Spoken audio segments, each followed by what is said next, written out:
বিভিন্ন প্ৰান্তত আচলতে প্ৰচণ্ড বেগত চলিছে ধুমুহা, তীব্ৰ বেগত ধুমুহা চলিছে। ৰাজ্যৰ ভিন্ন প্ৰান্তত আমি দেখুৱাই আছোঁ আৰু ভিন্ন প্ৰান্তৰ লগতে গুৱাহাটী মহানগৰীতো প্ৰায় 50-60 কিলোমিটাৰ যি গতিবেগ ঘণ্টাত ধুমুহা চলিছে আৰু মহানগৰী এক প্ৰকাৰ দিনতে আন্ধাৰ সদৃশ পৰিৱেশ হৈ আছে।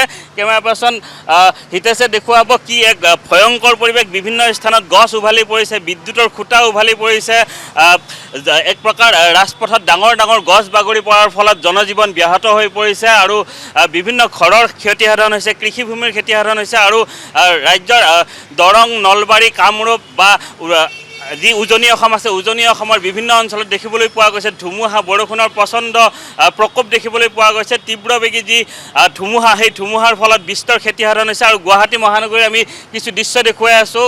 দিনতে এক আন্ধাৰ সদৃশ পৰিৱেশ হৈছে আৰু বিভিন্ন হৰ্ডিং বেনাৰ ইতিমধ্যে উৰুৱাই লৈ গৈছে ধুমুহাই। আমি দেখুৱাই আছোঁ গুৱাহাটী মহানগৰীৰ। কেমেৰা পাৰ্চন হিতেশে দেখুৱাব কি ধৰণে ধুমুহাত যিসমূহ ডাঙৰ বিলবোৰ্ড বা হৰ্ডিং আছে সেইসমূহ ইতিমধ্যে উৰুৱাই নিছে আৰু প্ৰচণ্ড বেগত ধুমুহা বলা আৰম্ভ হৈছে আৰু প্ৰবল বৃষ্টিপাত হোৱাৰ সম্ভাৱনা আছে।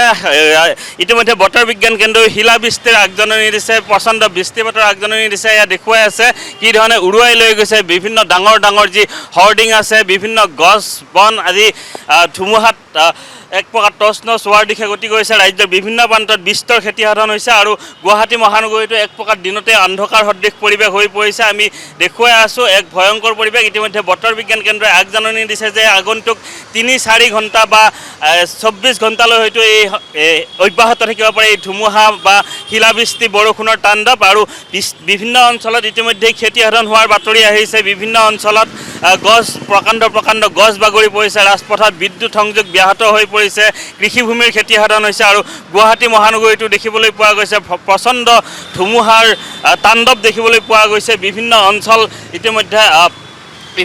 ইতিমধ্যে বৰষুণ আহিছে।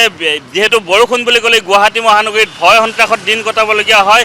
বতাহ, বৰষুণ, ধুমুহাৰ এক সন্ত্ৰাস দেখিবলৈ পোৱা গৈছে ৰাজ্যৰ বিভিন্ন প্ৰান্তৰ লগতে গুৱাহাটী মহানগৰীতো।